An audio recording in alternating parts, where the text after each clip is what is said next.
उत्तराखंड के धराली में आई आपदा के बाद वहां से लोगों को निकालने के अभियान में जुटी एजेंसियों ने पूरी ताकत झोंक दी। युद्ध स्तर पर वहां से लोगों को निकालने का काम तेज कर दिया गया।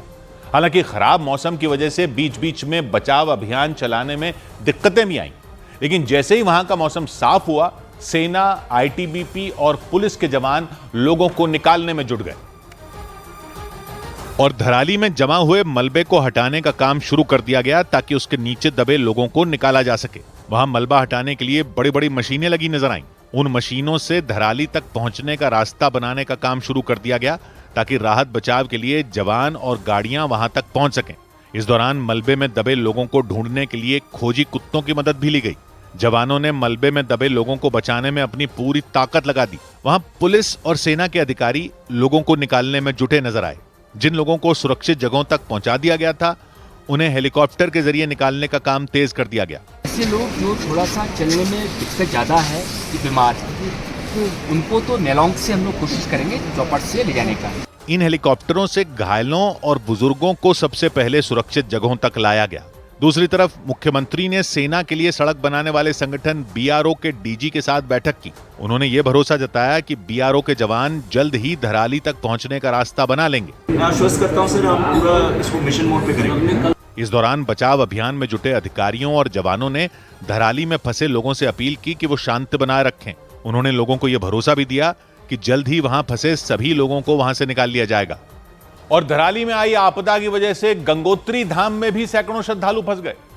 धराली में मलबा जम जाने की वजह से गंगोत्री तक जाने का रास्ता कट गया, क्योंकि गंगोत्री जाने का रास्ता धराली गांव होकर ही जाता है। इसीलिए धराली में गंगोत्री जाने वाले तीर्थयात्रियों के ठहरने के लिए बड़ी संख्या में होम स्टे भी बने हुए थे, जो तबाही की चपेट में आ गए।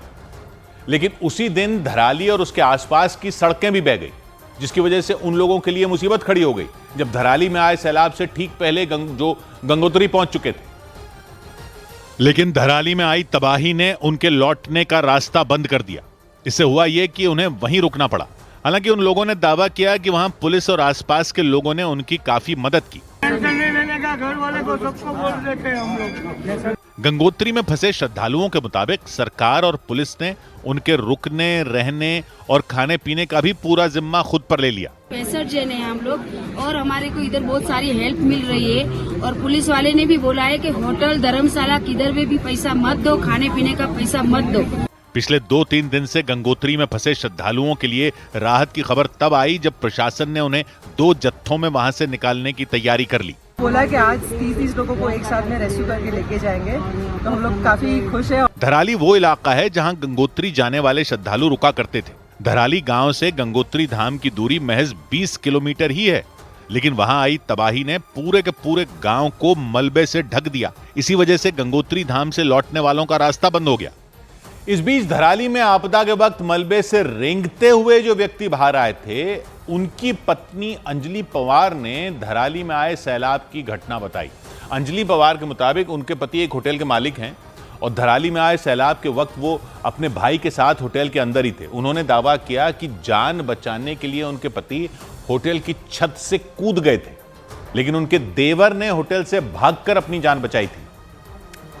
और इसके बाद जब एक व्यक्ति का धराली में आए मलबे से रेंगकर बाहर निकलते हुए वीडियो सामने आया, तो अंजलि पवार ने दावा किया कि वो उनके पति हैं। उसमें एक व्यक्ति भागते भी नजर आए थे। अंजलि के मुताबिक वो उनके देवर हैं। अंजलि ने बताया कि उस मलबे से बाहर निकलने के बाद उनके पति ने उन्हें फोन भी किया था, लेकिन उस एक फोन के बाद उनकी कोई खबर नहीं मिली। जब बच गए थे तो उन्होंने मेरे को कॉल करी। उन्होंने इतना बोला था कि मैं और मेरा देवर बच गए हूँ, मेरा भाई बच गया है, बस इतनी मेरी बात हुई। उसके बाद से मेरे उनसे कोई संपर्क नहीं। अंजलि पवार के मुताबिक धराली में मची तबाही की खबर मिलते ही उन्होंने अपने पति को फोन किया था। तुरंत अपने पति को फोन किया तो मेरे पति ने फोन उठाया। उस समय मेरे पति कमरे के अंदर थे और वो बचने की वो उम्मीद कर रहे थे कि मेरे को बचाए कोई। उन्होंने दावा किया कि इसके बाद जान बचाने के लिए वो अपने होटल की छत से कूद गए थे। उन्होंने प्रशासन से गुहार लगाई कि जल्द से जल्द उनके पति को ढूंढा जाए। मैं ये चाह रही हूँ कि वो कहाँ पे हैं, सुरक्षित हैं, क्या कहाँ है, मेरे पति मेरे घर में चाहिए। मेरी यही मांग है। अंजलि के मुताबिक धराली में नदी किनारे उनका एक होटल था जो मलबे की चपेट में आकर बर्बाद हो गया। और धराली गांव में आई आपदा के बाद उसके आसपास के गांव में फंसे लोगों को निकालने के लिए बचाव अभियान चलाया गया। गांवों से लोगों को निकालने के लिए कई हेलीकॉप्टर लगाए गए। इसके अलावा हेलीकॉप्टर की मदद से वहां राहत सामग्री भी भेजी गई। धराली में मची तबाही के बाद पुलिस, सेना, आईटीबीपी और एनडीआरएफ की कई टीमें बचाव अभियान में जुट गईं। और धराली और उसके आसपास के गांवों में फंसे सैकड़ों लोगों को सुरक्षित वहां से निकाल लिया। उन सभी लोगों को धराली के पास मातली में बने हेलीपैड पर लाया गया। लगातार आईटीबीपी सेंटर में इस वक्त हम उसके ठीक सामने खड़े हैं। देखिए, एक हेलीकॉप्टर यहाँ पर है, जबकि और हेलीकॉप्टर यहाँ पर आएंगे और लगातार रेस्क्यू ऑपरेशन, जो वहाँ फंसे हुए लोग हैं, तकरीबन 200-250 लोग वहाँ फंसे हैं, उनको यहाँ पर रेस्क्यू कराया जाएगा। मातली हेलीपैड पर लगातार हेलीकॉप्टर उड़ान भरते और लैंड होते हुए दिखाई दिए। वहां एनडीआरएफ के कई जवान भी तैनात नजर आए, जो उन हेलीकॉप्टरों में सवार होकर धराली और उसके आसपास के गांवों में बचाव अभियान के लिए जा रहे थे। धराली के पास के एक गांव से रेस्क्यू कर लाए गए एक परिवार ने सेना को धन्यवाद दिया। उनको मैं सैल्यूट करती हूँ, उन्होंने हमें वहाँ से निकाला, क्योंकि हम लोग बिल्कुल पास में थे धराली के। हम लोग गंगोत्री के लिए दर्शन के लिए जा रहे थे।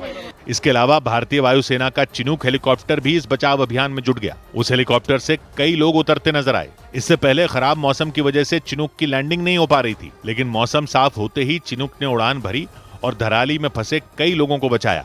हेलीकॉप्टर के अलावा कई गाड़ियों को भी वहां फंसे लोगों को बचाने के लिए भेजा गया। कई गाड़ियां हर्षिल में फंसे लोगों को लाती दिखाई दी। और उत्तरकाशी में जारी बचाव अभियान के बीच तबाही वाली जगह तक जाने के लिए बीआरओ सड़कें बनाने में जुट गया। यह सेना के लिए सड़क बनाने वाला संगठन है। उत्तरकाशी के धराली गांव में जिस दिन सैलाब आया था, उस दिन धराली तक जाने वाली कई सड़कें भी बह गई थी। कई जगहों पर सड़कों की हालत ऐसी हो गई कि उन पर गाड़ियां तो दूर, पैदल चलना मुश्किल हो गया। और इसका असर धराली में चल रहे राहत और बचाव अभियान पर भी पड़ा, क्योंकि सैलाब में सड़कों के बह जाने से वहां तक पहुंचना मुश्किल हो गया। इन हालात में सेना के लिए सड़क बनाने वाले संगठन बीआरओ ने धराली तक जाने वाली तमाम सड़कों की मरम्मत का काम शुरू कर दिया। इस मुहिम के तहत बीआरओ ने उत्तरकाशी के गंगनानी इलाके में भी मोर्चा संभाला। वहां पहाड़ खिसकने से ज्यादातर सड़कें बर्बाद हो चुकी थीं। उन्हें ठीक करने के लिए कई मशीनें वहां भेजी गईं, तो कुछ इलाकों में खुदाई करने वाली मशीनों से सड़कों पर फैला मलबा भी हटाया गया, ताकि वहां से धराली तक जाना आसान हो सके। हालांकि उन सड़कों पर कई जगह खतरनाक दरारें भी नजर आईं। अब जगह देखिए, इस तरह से बड़ी बड़ी दरारें आपको दिखाई दे रही हैं। ये बड़ी बड़ी दरारें आपको साफ तौर पर ये बता रही हैं कि ये सड़क धंस रही है और भविष्य में भी ये धंसेगी ही। सड़कों की ऐसी हालत को देखते हुए बीआरओ पूरी मुस्तैदी से उनकी मरम्मत में जुट गया। उस इलाके में कई पुलों की भी हालत जर्जर नजर आई। गंगनानी भी उत्तरकाशी जिले में है और वहां से धराली की दूरी करीब 30 किलोमीटर है। सड़क के रास्ते वहां तक जाने में करीब 1 से 1.5 घंटे का वक्त लगता है, लेकिन सड़कों की खराब हालत की वजह से धराली तक मदद पहुंचाने में काफी मुश्किलों का सामना करना पड़ा। इस बीच उत्तराखंड के मुख्यमंत्री पुष्कर सिंह धामी ने उत्तरकाशी में उन सैलानियों से मुलाकात की जिन्हें धराली में आई आपदा के बीच सुरक्षित निकाल लिया गया।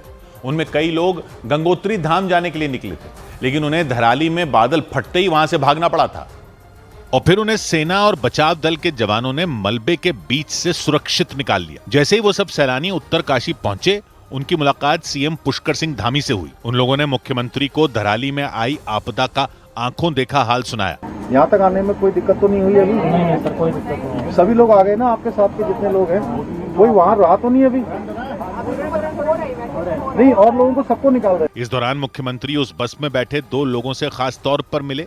उन्होंने सेना के जवानों जैसी वर्दी पहनी हुई थी। उन्होंने मुख्यमंत्री को बताया कि वो मलबा आते ही वहां से निकल गए थे। दूसरी तरफ सेना और बचाव दल के लोगों ने धराली से लोगों को निकालने का काम तेज कर दिया। इसके लिए हेलीकॉप्टर भेजने की तैयारी भी शुरू कर दी गई। मुख्यमंत्री ने इस दौरान वहां मौजूद अधिकारियों से बचाव अभियान से जुड़े अपडेट लिए। इसके अलावा वो बचाव दल के लोगों से भी मिले।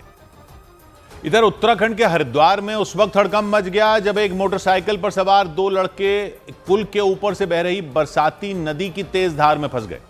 इसके बाद वो दोनों लड़के बुरी तरह घबरा गए। उन्हें समझ ही नहीं आया कि वो करें तो करें क्या, क्योंकि वो दोनों बाइक के साथ नदी की उफनती लहरों के बीच में थे। राहत की बात यह रही कि दोनों किसी तरह बहने से तो बच गए, लेकिन उनकी बाइक बरसाती नदी में समा गई। लोगों के मुताबिक ये घटना तब हुई जब उन लड़कों ने जान जोखिम में डालकर पुल के ऊपर से बह रही बरसाती नदी को मोटरसाइकिल पर बैठकर पार करने की कोशिश की, लेकिन थोड़ी दूर जाने के बाद उनकी मोटरसाइकिल बरसाती नदी की उफनती लहरों में फंसकर बंद हो गई। इसके बाद उन दोनों लड़कों के हाथ पांव फूल गए, क्योंकि दोनों पुल के ऊपर से बह रही नदी की तेज धार में फंसे हुए थे। डर यह था कि कहीं वो नदी में बह न जाएं। खतरे को भांपते हुए पीछे बैठा लड़का तुरंत नीचे उतरा और उसने मोटरसाइकिल को नदी में बहने से रोकने के लिए उसे पीछे की तरफ खींचना शुरू किया। तभी तेज लहरों की वजह से उसका संतुलन बिगड़ गया और वो नीचे गिर गया। इससे उसके हाथ से मोटरसाइकिल का पिछला हिस्सा छूट गया और चंद सेकंड के अंदर वो मोटरसाइकिल नदी में बह गई। हालांकि उसके साथी ने मोटरसाइकिल को बहने से रोकने की कोशिश की, लेकिन वो भी नाकाम रहा। एक बार तो ऐसा लगा जैसे दोनों लड़के बरसाती नदी में बह जाएंगे, क्योंकि तेज लहरों की वजह से उनके पैर जमीन पर टिक नहीं पा रहे थे। बाद में दोनों ने किसी तरह खुद को संभाला और फिर धीरे धीरे किनारे की तरफ चले गए। इस घटना के दौरान कई लोग वहां खड़े रहे, लेकिन किसी ने भी उनकी मदद करने की कोशिश नहीं की।